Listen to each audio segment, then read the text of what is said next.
Bonjour, aujourd'hui je vais aborder le cours Rachitisme 46. Je commence par les objectifs pédagogiques de notre cours qu'on cherche à accomplir vers la fin du cours. Notre premier objectif est d'abord de connaître les différents facteurs régulateurs intervenant dans l'homéostasie phosphocalcique. Il faut connaître donc la physiologie de cette régulation du métabolisme phosphocalcique afin de ressortir les conséquences physiopathologiques de toute altération de l'un de ces composants et donc arriver à diagnostiquer l'origine d'un défaut de minéralisation de l'os. Secondairement, vous allez aboutir à ressortir les conséquences physiopathologiques d'une carence en vitamine D3, donc connaître la physiopathologie. Notre troisième objectif serait clinique et là, vous arriverez à diagnostiquer un rachitisme carentiel et surtout à évaluer sa gravité qui est liée à ces conséquences qui peuvent mettre en jeu parfois le pronostic vital de l'enfant et donc le confirmer par la pratique des explorations radiologiques et biologiques. Notre objectif suivant est surtout d'extraire ce qui n'est pas rachitisme carentiel, donc, et d'éliminer quelques diagnostics différentiels, par exemple une maladie osseuse primitive, par exemple une maladie des parathyroïdes, ou bien un rachitisme qui n'est pas lié à une carence en vitamine D. Et on terminera par le dernier objectif qui est la prise en charge du rachitisme carentiel qui est bien codifié. Nous travaillons notre cours ensemble et on commence par la définition du rachitisme. Elle est très importante à apprendre. Le rachitisme carentiel se définit comme étant un syndrome résultant d'un défaut de minéralisation du tissu préosseux nouvellement formé ou bien ce qu'on appelle le tissu ossioïde du squelette en croissance qui est dû à une carence en vitamine D. Donc, le rachitisme carentiel est une maladie de l'enfance. L'équivalent chez l'adulte s'appelle osteomalacie qui est lié à un défaut de minéralisation de l'os adulte. Quel est l'intérêt de l'enseignement de ce cours? Il y a un intérêt de fréquence, mais heureusement qu'il a nettement diminué suite à l'application de notre programme national de lutte contre les carences nutritionnelles qui consiste à supplémenter systématiquement tous les nourrissants par une ampoule de vitamine D3 à l'âge de 1 mois et une autre ampoule à l'âge de 6 mois. Cette fréquence était pratiquement ou bien concernait pratiquement le tiers des enfants algériens dans les années 70. Il y a un intérêt de diagnostic précoce, donc par un éventuel dépistage. Donc, c'est une maladie qui nécessite un dépistage durant les visites ou bien les consultations pédiatriques. Et on pose toujours la question sur la supplémentation ou non en vitamine D3 chez le nourrisson. En cas de manque de supplémentation, on cherche un rachitisme carentiel. Le troisième intérêt est un intérêt de gravité. Le rachitisme peut être grave et cette gravité est liée aux complications, et notamment en présence d'un diagnostic tardif.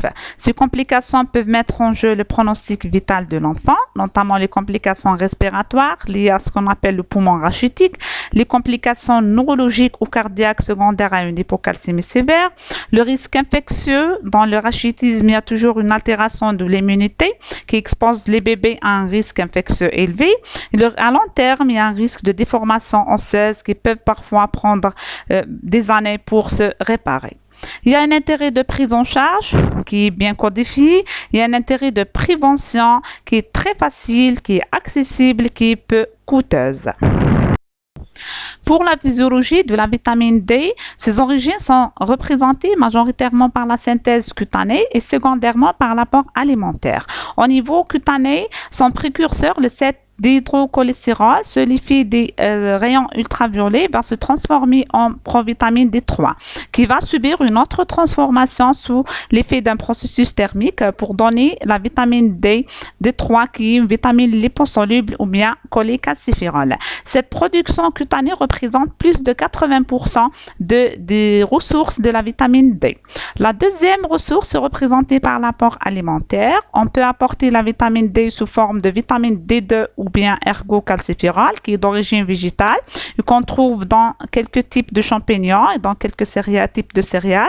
Et la deuxième est le cholécalciférol ou vitamine D3 qui est d'origine animale qu'on trouve rarement dans les aliments et notamment au niveau des poissons gras, citons par exemple le maquereau, citons saumon, etc. Cette vitamine D, que ce soit vitamine D2 ou D3, va être stockée au niveau du tissu graisseux pour subir un relâchement largage secondaire et elle va passer au niveau du foie lié à sa protéine de transport DBP pour subir une première hydroxylation sous l'effet de la 25-hydroxylase hépatique qui va donner donc la forme du stockage ou bien la forme de réserve de la vitamine D qui est le calcidiol ou bien 25-hydroxyvitamine D.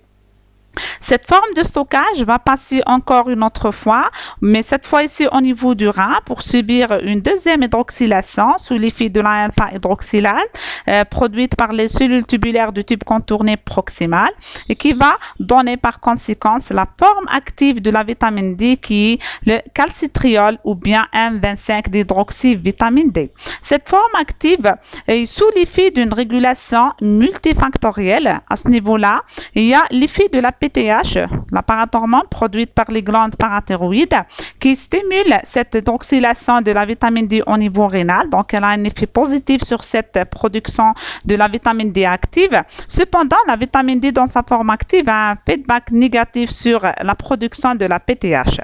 Un deuxième facteur régulateur qui est très important, qui a été découvert depuis les années 2000, qui est le FGF23, qui a un effet inhibiteur sur cette hydroxylation au niveau rénal et il a aussi un effet inhibiteur sur la production de la PTH. La forme active de la vitamine D3, de la vitamine D, va agir au niveau périphérique sur ces récepteurs qui sont les VDR, donc les récepteurs de la vitamine D qui sont de deux types. Il y a des récepteurs nucléaires, il y a des récepteurs membranaires, expliquant donc les effets multiples de cette vitamine D. L'homéostasie phosphocalcique est le résultat de l'action de trois facteurs régulateurs qui sont la vitamine D dans sa forme active, la parathormone et le FGF23 lié à son cofacteur Cloto. Ces trois facteurs régulateurs vont réguler trois types d'ions qui sont le calcium, le phosphore et secondairement le magnésium. Ils vont agir au niveau de trois organes cibles qui sont l'os, les reins et l'intestin. On va voir en détail l'effet de chaque facteur régulateur au niveau de ces différents organes. On commence par le premier facteur régulateur qui est la vitamine D dans sa forme active. La vitamine D agit sur l'homéostasie phosphocalcique en assurant une normocalcémie pour une bonne minéralisation de l'os. Comment ça se fait? Ça se fait au niveau intestinal en stimulant l'absorption intestinale du calcium et celle du phosphore. Au niveau rénal, la vitamine D stimule la réabsorption tubulaire du calcium, donc la rétention du calcium et celle du phosphore secondairement. Et au niveau osseux, la vitamine D agit par fixation du calcium au niveau de l'os dans les situations de normocalcémie. Cependant, en cas d'hypocalcémie, ce sera l'effet inverse avec une accentuation de la résorption osseuse. C'est une chose très importante. Donc, en cas de rachitisme avec hypocalcémie, il y a un intérêt majeur de corriger d'abord l'hypocalcémie puis mettre l'enfant sous vitamine D afin d'éviter l'aggravation de la résorption osseuse. Un autre effet aussi très important de la vitamine D est celui de l'inhibition de la synthèse parathyroïdienne de la PTH. Les effets de la vitamine D ne sont pas limités au squelette. Depuis le début des années 2000, la connaissance des actions métaboliques de la vitamine D a considérablement progressé avec la découverte des récepteurs VDR qui sont ubiquitaires, présents pratiquement sur toutes les cellules de l'organisme, qui sont de deux types. NIS, ce sont des récepteurs nucléaires qui assurent l'action génomique de la vitamine D et MIS, qui sont des récepteurs membranaires qui correspondent à l'action non génomique de cette vitamine. Cette découverte a poussé les chercheurs sur cette fameuse vitamine à lancer des études expérimentales très avancées pour conclure ses effets majeurs sur la santé de l'individu et notamment quand ils ont confirmé donc le rôle anti-infectieux de la vitamine D, le rôle anti-inflammatoire, son rôle antitumoral et son rôle comme protecteur cardiovasculaire en plus à plusieurs autres effets qui restent à confirmer.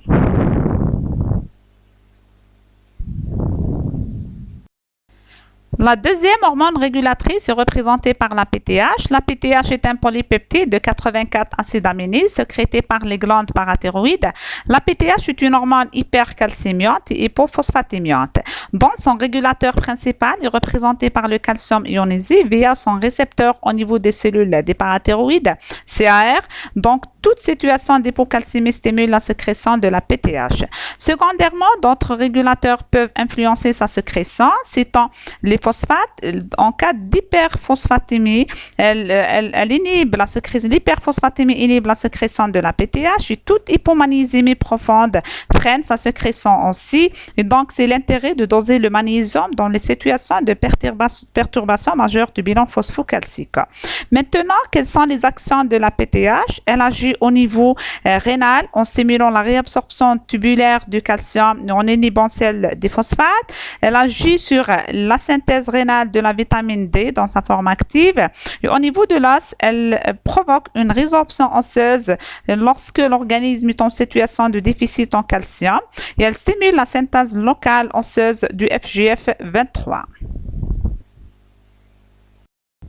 Le troisième facteur régulateur de l'homéostasie phosphocalcique est représenté par le FGF23 lié à son cofacteur Cloto. FGF23, Fibroblast Growth Factor 23, est représenté par une protéine découverte depuis les années 2000.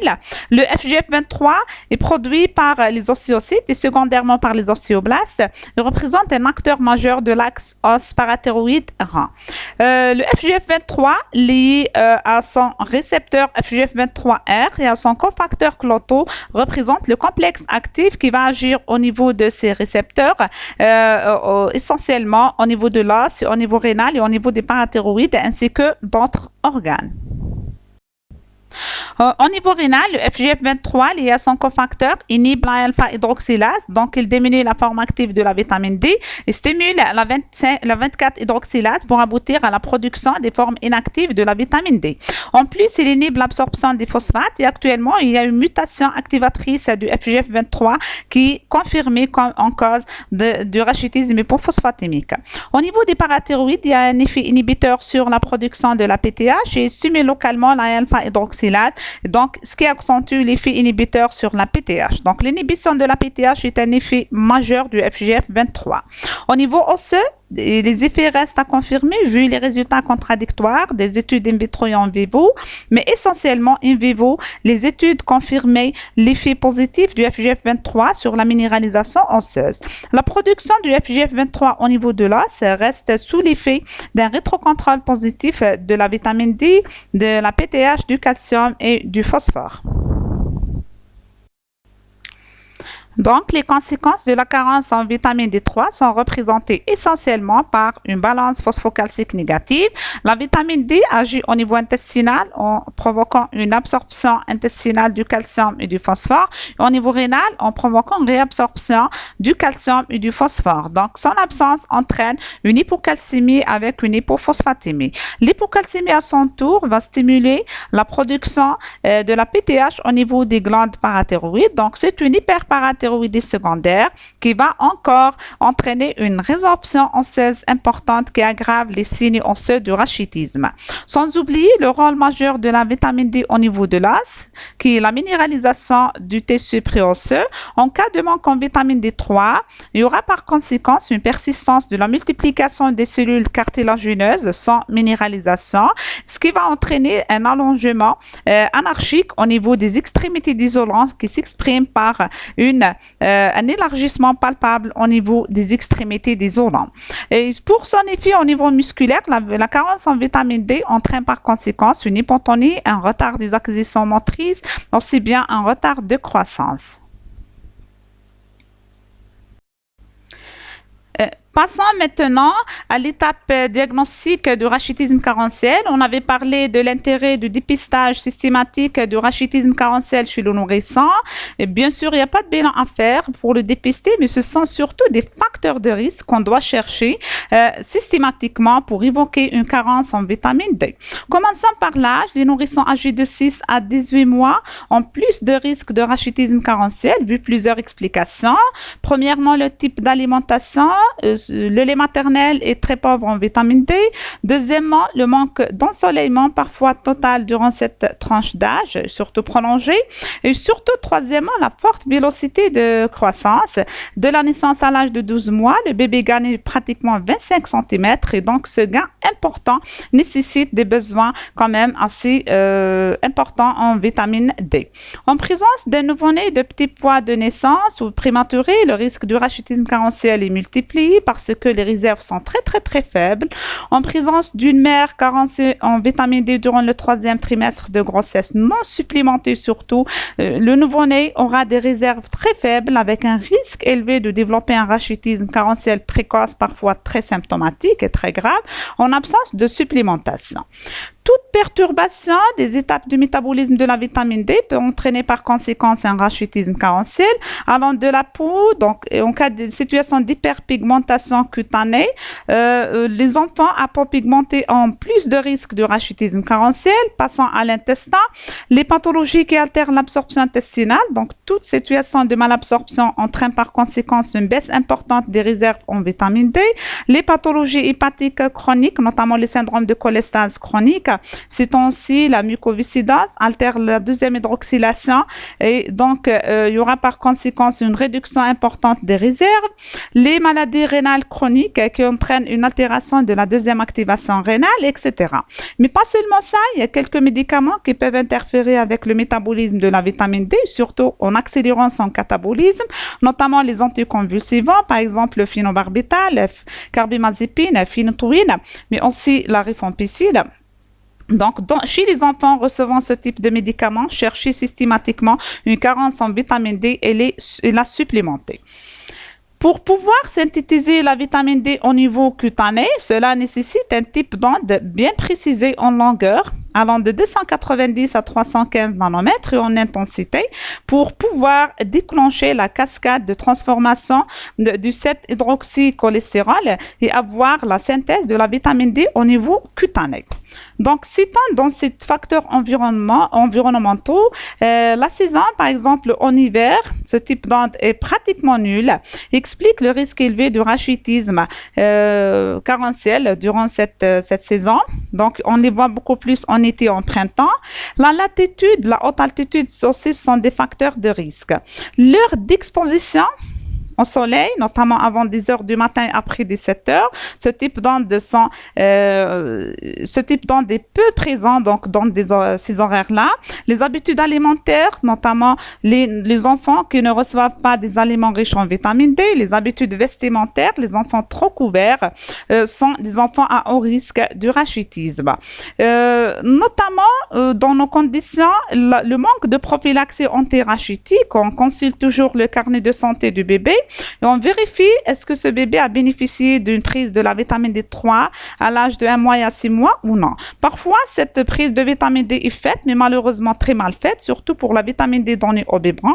Donc, ce sera inefficace parce que cette vitamine va se coller aux parois du biberon et donc ça ne va pas supplémenter l'enfant. Dans quelles circonstances allez-vous chercher un rachitisme carentiel? Ce sont généralement surtout les troubles de la maturation et du développement chez l'enfant qui incitent les parents à consulter. Pour ce problème-là, on découvre un rachitisme carentiel. Citons le retard des acquisitions motrices, par exemple un retard de la station assise, de la station debout, un retard de la marche, etc. Par exemple, le retard de la fermeture de la fontanelle antérieure chez le nourrisson qui reste toujours très large avec une déformation du crâne associée qui attire l'attention, retard d'éruption dentaire ou bien des dents de lait qui sont de mauvaise qualité, voire apparition précoce des caries dentaires. Parfois, ce sont des bronchopneumopathies à répétition. C'est un nourrisson qui présente des bronchopneumopathies qui se répètent, qui nécessitent à chaque fois un traitement symptomatique, voire un traitement antibiotique, mais qui va très mal avec ces bronchopneumopathies. Devant la radiographie de thorax qu'on pratique systématiquement dans ce contexte-là, l'interprétation de la trame osseuse est très importante parce qu'on découvre les signes radiologiques du rachitisme qui en cause dans ces pneumopathies à répétition et c'est ce qu'on appelle le poumon rachitique. Quels sont les signes cliniques du rachitisme carentiel chez l'enfant? Si vous vous rappelez bien, on avait dit que les conséquences de la carence en vitamine D seraient surtout l'hypocalcémie, les troubles de la minéralisation osseuse aggravés par l'hyperparathyroïdie secondaire, mais aussi les conséquences sur la fonction des muscles. Il y a une diversité clinique qui est dépendante de l'âge du diagnostic, qui est dépendante de la durée de la carence en vitamine D, mais aussi la sévérité de cette carence en vitamine D. Donc, notre malade va présenter les signes suivants, soit des manifestations liées à l'hypocalcémie, soit des manifestations liées à l'atteinte de l'os. Donc, ce sont les signes osseux du rachitisme qui sont de loin les plus fréquents, ou aussi bien les manifestations liées à l'atteinte musculo-ligamentaire. Commençons par les manifestations liées à l'hypocalcémie, sont moins fréquents que les signes osseux, se voient beaucoup plus chez les jeunes nourrissons avant l'âge de 6 mois, ce qu'on appelle le rachitisme précoce du jeune nourrisson et du nouveau-né, qui est très grave et s'exprime généralement par des convulsions, voire des troubles cardiaques. On les voit aussi après l'âge de 10 ans chez le grand enfant. Ça s'exprime par donc des convulsions, crises de tétanie ou spasmes carbopédales. On peut avoir aussi une paresthésie chez l'enfant un peu plus grand de plus de 10 ans. Et les signes radiologiques dans cette forme de rachitisme avec hypocalcémie se voient uniquement dans 40% des cas. Ils sont moins fréquents. Deuxième type de manifestations cliniques sont les manifestations osseuses qui sont de loin les plus fréquentes et les plus spécifiques au rachitisme. Pour ces manifestations cliniques, afin de les chercher, il faut faire un très bon examen clinique allant de la tête jusqu'aux pieds. Commençons par le crâne. Au niveau du crâne, vous avez ce qu'on appelle le craniotabès. Le craniotabès qui est spécifique après l'âge de 3 mois. C'est un ramollissement du crâne qu'on confirme par un appui au niveau de la zone pariétale ou temporale du crâne du bébé qui laisse une dépression avec sensation d'une balle de tennis. Vous avez les déformations du crâne à type d'aplatissement occipital ou pariétal, surtout avant l'âge de 12 mois, un bombement des bosses frontales avec retard de fermeture de la fontanelle antérieure. L'association de toutes ces déformations est très spécifique au rachitisme carentiel. Allons au niveau de la cage thoracique, les déformations sont aussi spécifiques au rachitisme carentiel.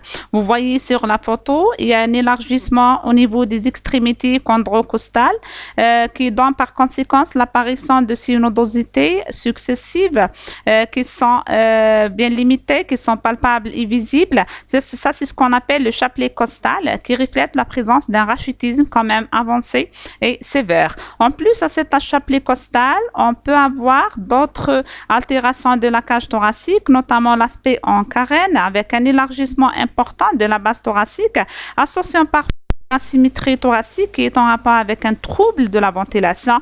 Et dans ce cas-là, c'est le stade du poumon rachitique qui représente un critère de gravité du rachitisme carentiel.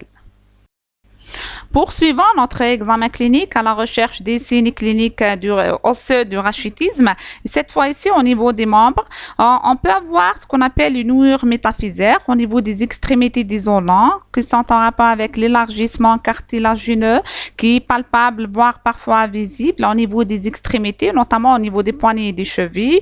Vous le voyez donc sur ces photos-là. Donc ça, c'est un élargissement au niveau des extrémités des poignets. C'est ce qu'on appelle donc nouure métaphysaire qui représente un signe typique du rachitisme. Au niveau des membres inférieurs, les déformations osseuses sont de loin les plus fréquentes, notamment chez l'enfant qui a acquis déjà la marche. Vous trouvez comme déformation le fréquente genuvarum, donc une déformation des membres en haut ou en parenthèse qui représente la déformation la plus fréquente. Parfois en genou valgum, vous trouvez une déformation à l'extérieur et parfois ce sont des fractures spontanées qui sont indolores, voire donc liées à des microtraumatismes. Donc, les déformations osseuses représentent un critère de rachitisme sévère et évolue et sont des déformations qui sont difficiles à traiter, qui prennent beaucoup de temps pour se corriger. Arrivons maintenant au niveau du bassin et au niveau du rachis. Après avoir parlé des signes au niveau du crâne, au niveau du thorax, au niveau des isolants. Maintenant, au niveau du bassin, on peut avoir un aplatissement du bassin, voire un coxavara qui est secondaire à une fermeture de l'angle cervico-fémoral et qui s'exprime par une marche dandinante et très gênante. Voire au niveau du rachis, des déformations à type de kyphose, à type de scoliose. Ces signes-là représentent des critères de gravité qui reflète un rachitisme très sévère et surtout très évolutif qui nécessite une prise en charge avec risque important de persistance de déformation osseuse. Autre signe à chercher systématiquement vers la fin de notre examen de l'appareil locomoteur, ce sont les altérations dentaires. Il y a toujours un retard d'apparition des dents, voire parfois des dents qui sont très peu développées, voire apparition des caries précoces. En plus, en signe osseux, en signe lié à l'hypocalcémie, on peut avoir des signes liés au déficit musculo-ligamentaire, vu le rôle majeur de la vitamine D dans cette fonction musculaire. Donc, ce sont des signes très fréquents qui s'expriment au niveau abdominal par une hypotonie de la sangle abdominale avec un gros ventre, une hernie ombilicale qui est typique au rachitisme, surtout en association avec une déformation du thorax. Au niveau pulmonaire, en plus à l'atteinte du squelette, donc l'atteinte de la cage thoracique, vous trouvez une atteinte musculaire qui aggrave les choses et qui donne par conséquent ce qu'on appelle le poumon rachitique. Le poumon rachitique est une complication majeure du rachitisme avancé qui s'exprime par des bronchopneumopathies à répétition, atelectasie, insuffisance ventilatoire parfois chronique liée à l'insuffisance fonctionnelle de la musculature respiratoire, donc il y a une atteinte musculaire liée à la trachéomalacie qui s'exprime par un encombrement bronchique chronique avec formation des bouchons muqueux, atelectasie, surinfection bronchopulmonaire et en plus à l'altération du squelette thoracique. Donc le poumon rachitique est multifactoriel, c'est une complication non négligeable et grave du rachitisme qui nécessite une prise en charge spécialisée bien codifiée. D'autres manifestations cliniques peuvent se voir, notamment le retard staturopondéral dans les formes graves et évoluées, et aussi bien cette entité clinique très particulière mais exceptionnelle, le syndrome de Von Jacques-Luzet. C'est un tableau clinique qui s'exprime par une pâleur intense avec une splénomégalie énorme, associée à une discrète hépatomégalie, et biologiquement un tableau de pseudo-leucémie myloïde chronique. Comme vous voyez le nourrisson, ça ressemble à une hémopathie maligne, mais la présence des signes radiologiques et biologiques typiques du rachitisme confirme le diagnostic et c'est la supplémentation en vitamine D avec une excellente évolution qui confirme le lien entre cette forme clinique et rachitisme carentiel avec disparition totale du syndrome tumoral et normalisation des troubles hématologiques.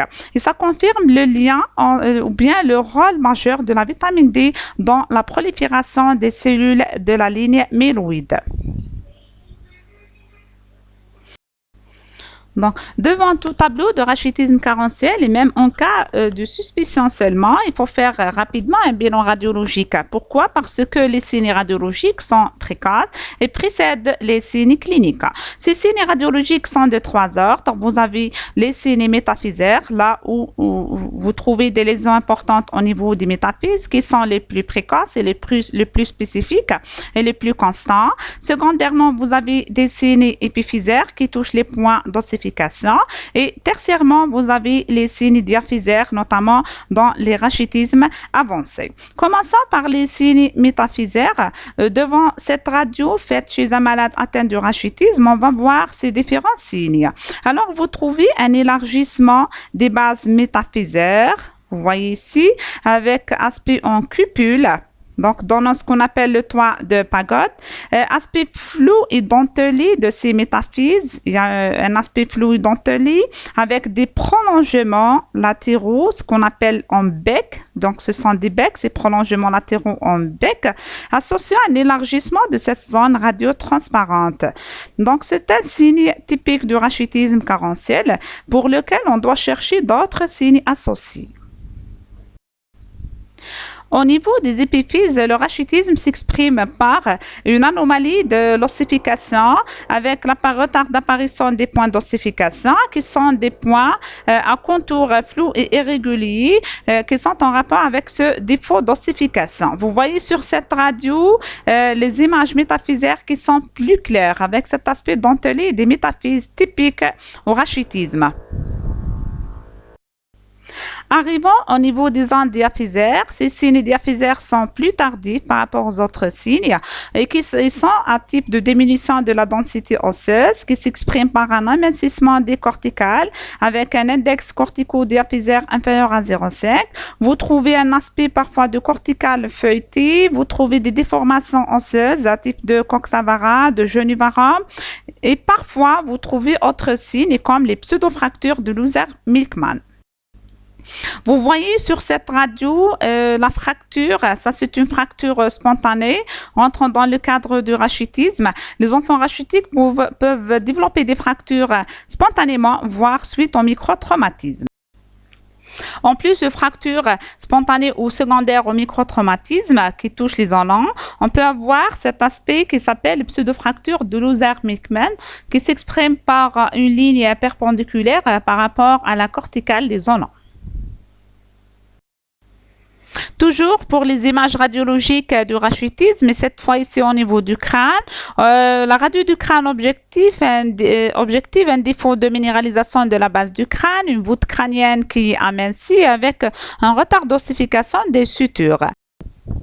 Au niveau du thorax, les lésions radiologiques sont l'expression du chapelet costal dont on avait parlé. Vous voyez les images là sur cette radiographie du thorax. Vous voyez l'aspect donc de ces nodosités, c'est ce qu'on appelle donc l'aspect typique comme bouchon de champagne et qui est en rapport avec l'élargissement des extrémités chondrocostales. On peut avoir pas seulement ça, des fractures costales. On peut avoir un aspect du poumon sale comme vous voyez sur cette radio, parfois syndrome bronchique diffus, atelectasie, pneumopathie, etc.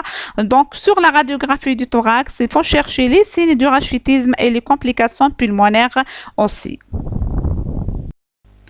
Après le diagnostic clinique et radiologique du rachitisme, on aura besoin d'une confirmation biologique. Dans le cadre de ce diagnostic, le bilan biologique peut être demandé soit en urgence, là où notre nourrisson se présente avec des complications de l'hypocalcémie qui peuvent mettre en jeu le pronostic vital, donc une calcémie en urgence doit être faite. Ou bien c'est un bilan phosphocalcique complet qu'on doit programmer afin de stadifier l'évolution biologique de notre rachitisme. Le bilan à faire comporte donc un bilan phosphocalcique sanguin, y compris calcémie, qu'on trouvera normal ou diminué selon le stade évolutif, une phosphatémie qu'on trouvera aussi normale ou diminuée selon le stade évolutif, un dosage des phosphatases alcalines qui sont toujours élevés, une calciurie qui est toujours basse, une phosphaturie qui est élevée notamment dans les stades avancés, dosage de la PTH qu'on trouvera aussi élevé à partir du stade 2 du rachitisme. Cependant, le dosage de la vitamine D dans sa forme de réserve, donc 25 hydroxyvitamine D, n'est pas nécessaire pour la confirmation diagnostique, notamment en absence du laboratoire qui l'a fait, ou bien si on est limité par son prix. Cependant, si son dosage est disponible, les dernières recommandations internationales préconisent de la doser pour ajuster les conduites thérapeutiques selon la gravité du déficit en vitamine D. Il faut toujours repérer les résultats du bilan phosphocalcique selon les normes par rapport à l'âge de l'enfant. Et après récupération de notre bilan, nous allons stadifier notre cas de rachitisme selon les résultats. La classification des Fraser contient trois stades évolutifs, le stade 1, le stade 2 et le stade 3. Commençons par le stade 1. Durant ce stade initial du rachitisme carentiel, vous trouverez une calcémie qui est diminuée. Donc, il y a une hypocalcémie qui est parfois symptomatique, qui s'exprime par des convulsions. Une phosphorémie qui est tout à fait normale, avec un taux de phosphatase alcaline qui est élevé. Une remarque, le taux de phosphatase alcaline est toujours élevé durant les trois stades évolutifs du rachitisme. La calciurie, elle est basse. Une hyperphosphaturie avec un taux de PTH qui est normal. Dans cette situation, il y a une hypocalcémie mais sans aucune réaction secondaire par production de la PTH. Passons au stade 2. Dans le stade 2, vous avez une calcémie qui se normalise, une phosphatémie qui diminue, un taux de phosphatase alcaline qui est toujours élevé, une calciurie qui est très diminué avec une hyperphosphaturie et le taux de PTH qui est élevé. C'est le stade d'hyperparathyroïdie secondaire. Donc, les parathyroïdes sont stimulés pour produire la PTH qui va normaliser la calcémie. L'hypocalcémie est le stimulateur principal de la production de la PTH. Donc, la PTH va normaliser la calcémie et va freiner fortement la calciurie. Au stade 3, c'est le dépassement de ce mécanisme compensatoire de l'hyperparathyroïdie secondaire. Vous trouverez une calcémie qui rediminue encore avec une phosphatémie qui est diminuée, phosphatases alcalines qui sont élevées, une calciurie diminuée, une phosphaturie qui est élevée avec un taux de PTH qui est très élevé. Si on dose à ce stade dans les 3 stades la vitamine D dans sa forme de réserve, on va la trouver diminuée. Parfois, on peut avoir d'autres anomalies biologiques associées, citant l'anémie hypochrome microcytaire et l'acidose hyperchlorimique. Passons au diagnostic différentiel du rachitisme. Est-ce qu'il y a des maladies qui peuvent poser un problème avec le diagnostic du rachitisme? À votre avis, oui, parfois oui. Donc, le diagnostic du rachitisme carentiel est généralement facile, mais devant une discordance entre les images radiologiques de déminéralisation osseuse qui ressemblent au rachitisme et les résultats biologiques qui reviennent contre un rachitisme, il faut penser à éliminer ce qui n'est pas rachitisme. Donc, une autre maladie propre à l'os ou bien une autre maladie génétique, etc., qui peut s'exprimer par ces signes-là. Commençons par l'hyperparathyroïdie primitive. L'hyperpara, il y a un excès de production de la PTH par les glandes parathyroïdes, évoluant et entraînant par conséquence une résorption osseuse très manifeste. Elle s'exprime biologiquement par une élévation importante de la PTH avec une hypercalcémie qui est un signe capital du diagnostic. Donc, le diagnostic, il est facile devant l'association d'une PTH élevée avec une hypercalcémie. Deuxième diagnostic qu'on doit éliminer, l'hypophosphatasie. Vous trouvez dans cette situation une résorption osseuse qui est très importante. Vous trouvez des déformations osseuses associées, plus ou moins anomalies des dents. Les phosphatases alcalines sont très diminuées qui contre le rachitisme. Dans cette situation-là, il s'agit donc d'une hypophosphatasie qui est une maladie métabolique héréditaire très rare qui est secondaire au déficit de l'activité de l'enzyme de la phosphatase alcaline liée à la mutation de son gène codant. L'hypophosphatasie est le signe capital de ce diagnostic-là avec un bilan reste du bilan phosphocalcique qui est normal. Il faut éliminer aussi la chondrodysplasie métaphysaire. Il s'agit d'une maladie osseuse constitutionnelle aussi rare qui s'exprime par des signes métaphysaires qui peuvent ressembler aux signes du rachitisme. Cependant, la présence d'une petite taille dès la naissance, la présence d'une petite dysmorphie faciale, la présence des mains courtes avec des déformations des membres orientent le diagnostic rapidement et le bilan biologique revient normal dans cette maladie. Évoquez aussi une ostéogenèse imparfaite. Dans ce cas-là, c'est une maladie qui s'appelle aussi maladie des os de verre. Il s'agit d'une maladie génétique de l'os qui se caractérise par une fragilité extrême des os avec une ostéopénie responsable des fractures itératives. Selon la gravité, il existe plusieurs formes, allant des formes létales dès la naissance, voire in utero, aux formes mineures. Le bilan biologique dans cette maladie-là est tout à fait normal. Cependant, l'imagerie, donc le bilan radiologique objectif des images très typiques, donc des signes très typiques, l'ostéopénie diffuse, généralisée, sévère et typique de ce diagnostic-là, et complété surtout par la densitométrie osseuse qui confirme le diagnostic. En présence d'un rachitisme clinique et radiologique, mais qui évolue très mal sous traitement conventionnel à base de calcivitaminothérapie, dans cette situation-là, pensez d'abord à l'éventualité d'une pathologie sous-jacente qui peut altérer le métabolisme de la vitamine D, citant soit une atteinte au niveau digestif, à type de malabsorption intestinale ou résection du grêle, citant une atteinte au niveau hépatique, tel qu'un syndrome de cholestase chronique, citant une atteinte au niveau rénal, tel qu'une insuffisance rénale chronique compliquée par une ostéodystrophie ou bien une tubulopathie dont la plus fréquente est représentée par le syndrome de Tony de Brie-Fanconi. Dans ces situations-là, il faut faire le bilan nécessaire pour confirmer le niveau d'atteinte qui peut expliquer ce rachitisme-là. Et secondairement, il faut prescrire la forme de vitamine D qui convient au niveau d'atteinte. Par exemple, pour l'atteinte rénale, on doit prescrire des dérivés actifs de la vitamine D type 1 alpha. Dans la situation là où il y a une histoire familiale du rachitisme carentiel ou bien une alopécie associée ou bien un rachitisme très prononcé qui ne répond pas au traitement, on doit penser à l'origine génétique du rachitisme. Et dans cette situation, nous avons 3 formes cliniques. Le rachitisme hypophosphatémique, le rachitisme pseudocarentiel de type 1 et le rachitisme pseudocarentiel de type 2.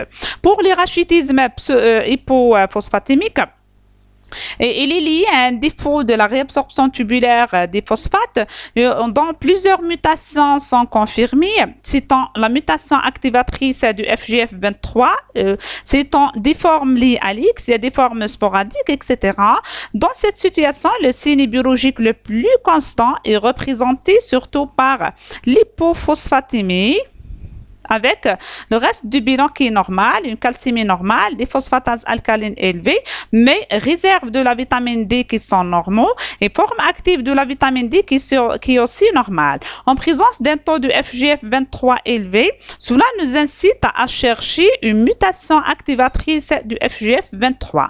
Le traitement dans ces formes de rachitisme hypophosphatémique qui s'installe généralement ou bien dans le diagnostic se passe généralement vers l'âge de la marche suite aux déformations des membres inférieurs, repose sur la prescription des phosphates sur une durée prolongée plusieurs fois par jour, associant les dérivés actifs de la vitamine D avec surveillance régulière. Le deuxième type de rachitisme vitamino-résistant génétique est représenté par le rachitisme pseudocarentiel du type 1. Dans ce type-là, la mutation concerne le 1-alpha, donc il s'agit d'une mutation du gène responsable de la sécrétion du 1-alpha. Dans ce cas-là, le début est précoce. Il se caractérise par la présence du bilan biologique très spécifique qui s'exprime par un taux de réserve en vitamine D qui est normal. Cependant, la forme active de la vitamine D, D3, est très basse. Cela signifie une anomalie à ce niveau-là, secondaire à l'absence de 1-alpha hydroxylase. Donc, pas de deuxième hydroxylation au niveau rénal. Donc, on aura par conséquence une absence l'apparition plutôt des signes du rachitisme. Dans ce type de rachitisme, le traitement il est simple, il repose sur la prescription des dérivés actifs de la vitamine D. Le troisième type de rachitisme vitamino-résistant est le pseudocarentiel de type 2. Dans cette situation-là, il s'agit d'un rachitisme de début très précoce avec des signes très avancés dès le bas âge, associant des déformations osseuses précoces. Une alopécie qui s'exprime biologiquement par un tableau biologique du rachitisme avec la présence d'une forme active de vitamine D qui est très élevée avec des réserves en vitamine D qui sont normaux. Dans cette situation, le métabolisme de la vitamine D est normal, c'est-à-dire il y a une première, une deuxième hydroxylation avec un taux de la forme active qui est normal. Cependant, il y a une résistance périphérique à cette vitamine D. C'est une forme de mauvais pronostic. Malheureusement, c'est un rachitisme qui est très très rare. Son traitement n'est que symptomatique, repose sur la prescription des doses supraphysiologiques de vitamine D, des dérivés actifs de la vitamine D, mais en cas d'échec avec surveillance régulière, en cas d'échec de ces doses supraphysiologiques qui essayent de vaincre cette résistance, on aura recours à une calcithérapie, donc ce sont des perfusions périodiques du calcium avec une surveillance stricte de la calciurie. C'est une forme de rachitisme qui est de mauvais pronostic. Passons maintenant à la prise en charge du rachitisme. Dès qu'on diagnostique un rachitisme carentiel et dès qu'on le stadifie biologiquement selon la classification de Fraser, la prise en charge est facile. Les buts de notre prise en charge sont de normaliser l'équilibre phosphocalcique pour guérir le rachitisme, mais surtout de prévenir sa récidive dans les situations à haut risque. Pour les armes thérapeutiques, nous avons besoin d'une calcithérapie, d'une vitaminothérapie. Pour la calcithérapie, les formes de calcium qu'on pourra utiliser sont le gluconate de calcium à 10%. Ce sont des ampoules injectables de 10 millilitres qui contiennent 93 mg de calcium élément. Le calcium par voie orale sous forme de sirop, dont une cuillère à soupe contient 275 mg de calcium élément. Le calcium sans dose sachet 500 mg, etc. Pour la vitamine D, nous avons plusieurs présentations. La présentation qu'on utilise dans le traitement du rachitisme carentiel est représentée par la vitamine D3, cholécalciférol. Ce sont des ampoules de 5 mg qui contiennent 200 000 unités. La deuxième forme de vitamine D, la 25-hydroxyvitamine D ou calcifédiol ou d'hydrogel goutte, dont une goutte contient 400 unités. C'est la forme hydroxylée en 25 qu'on utilise surtout dans les situations de cholestase chronique. Troisième forme, un alpha-hydroxycalciférol ou un alpha ou alpha-calcidol comprimé de 0,5 et 1 microgramme, qu'on utilise surtout dans l'insuffisance rénale chronique. Et nous avons le M25 hydroxycalcitriol ou Rocaltrol, capsule de 0,25-0,5 microgrammes. C'est le dérivé actif de la vitamine D qu'on utilise surtout dans les herbières génétiques et dans l'insuffisance rénale. Autre mesure thérapeutique qu'on utilisera, le régime riche en calcium, il est très conseillé. Il faut donner à l'enfant les produits laitiers. Il faut corriger d'autres troubles nutritionnels associés. Passons aux indications thérapeutiques devant la première situation du rachitisme sans hypocalcémie symptomatique. Dans ce cas-là, on prescrit le calcium par voie orale. Le calcium s'en donne à raison de 1 g par mètre carré par jour de calcium élément per-once en 2 à 3 prises pendant une durée de 15 jours, voire un peu plus, selon l'intensité de la déminéralisation et selon le régime alimentaire riche ou pauvre en produits laitiers. La vitamine D ou cholécalciférol à raison d'une ampoule de 200 000 unités per once en dose unique doit être donné au moins 48 heures après le début du calcium pour éviter l'aggravation de l'hypocalcémie. La vitamine D doit être donnée le matin à jeun directement dans la bouche. Deuxième situation de rachitisme avec hypocalcémie symptomatique ou bien une hypocalcémie inférieure à 1,75 mmol par litre. Dans ce cas-là, il faut d'abord mettre un traitement ou bien une calcithérapie dans le cadre de l'urgence par voie intraveineuse. Donc, on perfuse du calcium, gluconate de calcium à raison de 1 g par mètre carré par jour de calcium élément, dilué dans au 1/5, c'est-à-dire 10 ml dans 40 ml de glucosé à 5%. Dès que la calcémie remonte et devient supérieure à 2 mmol par litre, on prescrit la vitamine D ou cholécalciférol, une ampoule de 200 000 unités per once. Mais attention, il faut toujours surveiller la perfusion du calcium vu le risque important de nécrose cutanée en cas d'extravasation. Dans quelques situations particulières de rachitisme, le choix de la forme de la vitamine D à donner est très important. Par exemple, d'hydrogel en cas d'hépatopathie chronique, en cas de carence vitaminique chez un enfant recevant un traitement anticonvulsivant, en cas de corticothérapie prolongée, le 1-alpha dans les situations d'insuffisance rénale et le Rocaltrol dans les situations de rachitisme vitamino-résistant génétique et aussi dans l'insuffisance rénale chronique. La surveillance du traitement est très importante. On surveille le bilan biologique, notamment la calcémie qui va se normaliser vers le 5e jour, l'activité des phosphatases alcalines plasmatiques quelques semaines, 2 à 3 semaines. Les signes radiologiques, on les contrôle vers la fin de la 3e semaine et on trouvera le début de dosification sous forme de liserie opaque au niveau des zones métaphysaires. Et les déformations osseuses doivent être suivies pendant une durée de 2 à 3 ans parce que ce sont les plus tardives à disparaître. Vous voyez sur cette radiographie du poignet la guérison radiologique des cellules du rachitisme, notamment des cellules métaphysaires. Là, on voit une disparition de l'aspect dentelé et fragmenté des métaphyses avec une normalisation progressive et apparition de cette signe radio-opaque de dosification. Et ça, c'est une guérison du rachitisme après une durée de 3 mois. Avec une amélioration de l'âge osseux, une normalisation de l'aspect des points d'ossification.